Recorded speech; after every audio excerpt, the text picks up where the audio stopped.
All right, so let's describe each cause for World War One by using the acronym MANIA. So list specific examples for each cause. All right, so like I said, I'll have an assignment here where you'll break down each cause by the letter within MANIA, and then I'd like you guys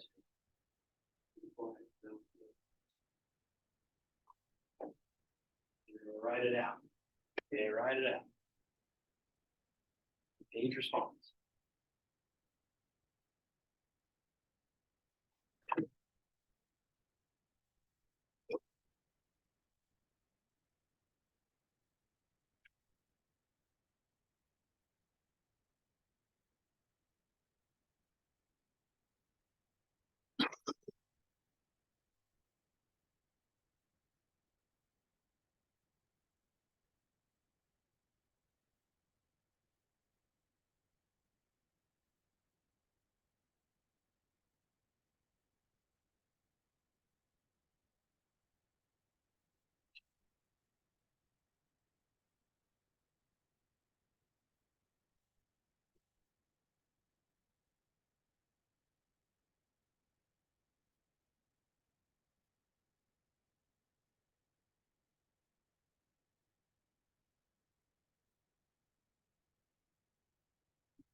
All right, okay. So talked about this quite a bit already here now, but I just want to make sure you know it because this will definitely be on the test. Probably a short answer question.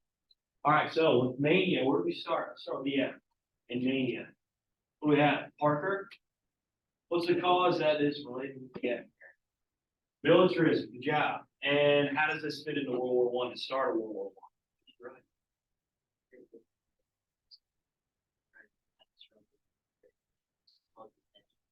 Yeah, good job. Good job. So this naval arms race between Germany and Great Britain building up to World War One, causing tensions between the two countries. Germany's rising to become a world power, and they're challenging Great Britain in the open waters, all right, where they dominated for so long. Okay, we also talk a lot about how Germany has adapted its military, innovated it to a point where it defeated France in that war in 1870, the Franco-Prussian War. They defeated Austria in the 7 Weeks' War. When it comes to weaponology, they are high above a lot of the other countries. The reason for it is because that's the second wave of the Industrial Revolution, right? Where did it happen? Where did it start again? Germany, right? Okay. So militarism, that's one good example here of one cause to World War One. Okay, what do we have for one of the A's? It doesn't really matter what here. Go ahead, Wyatt. Alliance system. Alliance system, good job. So we talked about two alliance systems already and how they'll change, how they'll alter. I'll talk about that a little bit more after we're done here, and I'll get you working on the assignment. But what? Alliance systems. I said most of the Europeans, like the strongest powers, are splitting up into these two sides just in case they make the world really break down. Yeah, good job. Good job. So we talked about the Triple Alliance already, right? Okay, so who's a part of the Triple Alliance again? Chris, I think you said it earlier, right? The Triple Alliance. Italy, good job. So you got Austria-Hungary, you got Germany, and you got Italy. I just want you to know, okay, I said about this yesterday, Italy will jump sides, right? So Italy will eventually jump sides, which you'll see here, they'll be applied to the Allied powers, okay? So I'll mention that soon enough. Italy is bandwagon. Okay, they jump on the side of whoever's going to win. They do that in World War II then as well, but it takes a little bit longer. World War I, they jump pretty quick. Why? Because they're promised more land. That's really it. Okay. All right, so what about the Triple Entente? Who's involved in the Triple Entente? Go ahead, Connor. Great Britain, France, and Russia. Good job. Okay, so we'll talk. We already mentioned a little bit about the strategic, really the benefit, the advantage that the Entente has over the Alliance, because both France is here, Russia's over here, sandwiching Germany, Austria, Hungary. Okay, they can start a two-front war for these countries. They're going to have to split up their troops, fight one side, east against Russia, and on the west against France, eventually Great Britain. All right, so what else? What else? N. Yeah, for N. What we got? Chris, go ahead. Nationalism. Yep, good job. That's fueling a lot of these countries here to become this next world power, to dominate, right? In Europe, when it comes to their militarism, when it comes to their expansion, right? With one of the others, obviously, imperialism. And just knowing that they're better than one another. Social Darwinism is applied.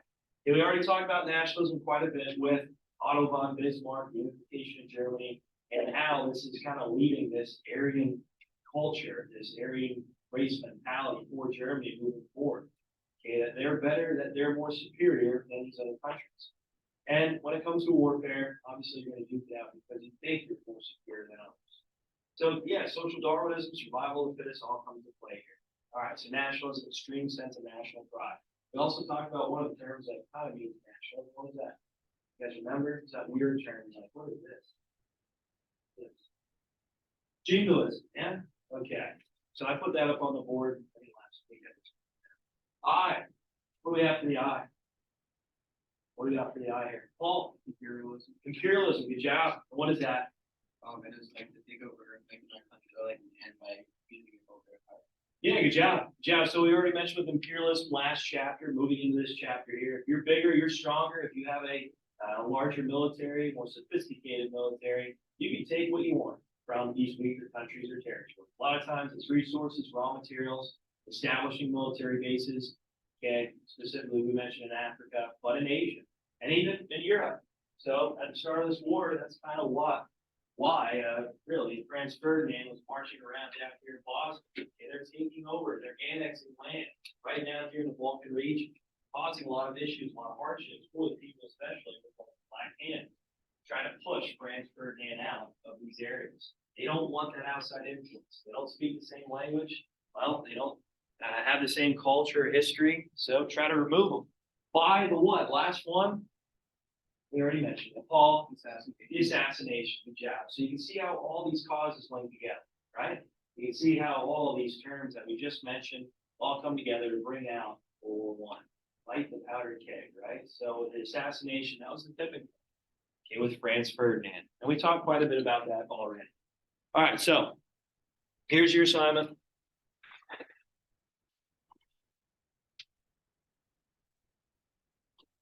Here's your assignment. And we just went over it. So if you're writing down some good examples here, some notes down, I mean, it'd be pretty easy just to apply the example over. You can just kind of copy it over there, obviously in your own words. In your own words. Yeah, okay, so here's the video lesson for today. I'll publish that once, obviously, the video's done. But what I'm looking for is this assignment, Mania, Causes to World War I, is what it looks like. I have this due tomorrow.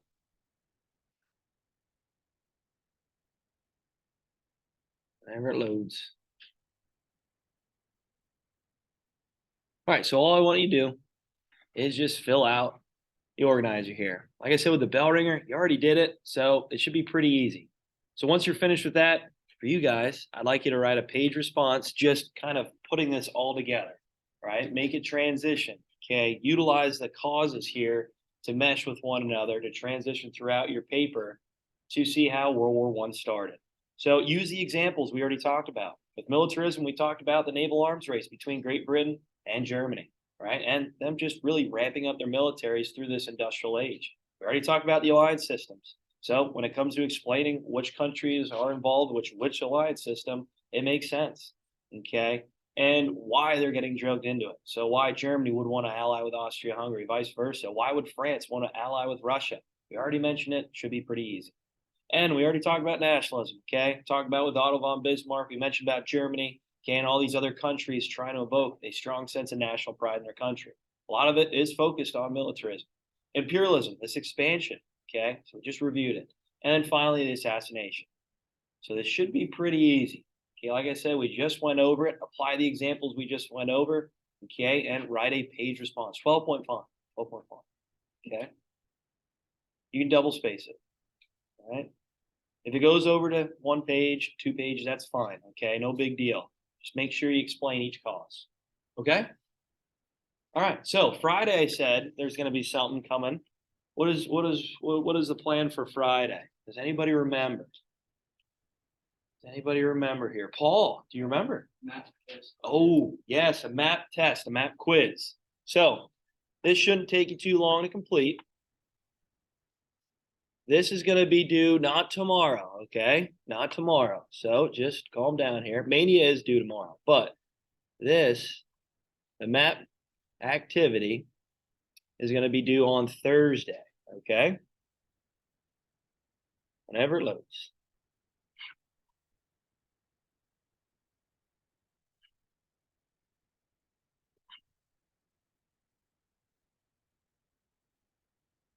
Okay, so map of Europe, you'll see this posted here. I'll publish it a while. And you can start looking at it. Again, it's due Thursday, so take your time with it. Make sure you have Mania finished up. Okay, and then the map activity is pretty simple. All you're doing is just labeling the countries on the map and indicating what alliance system they're with. That's it. Okay.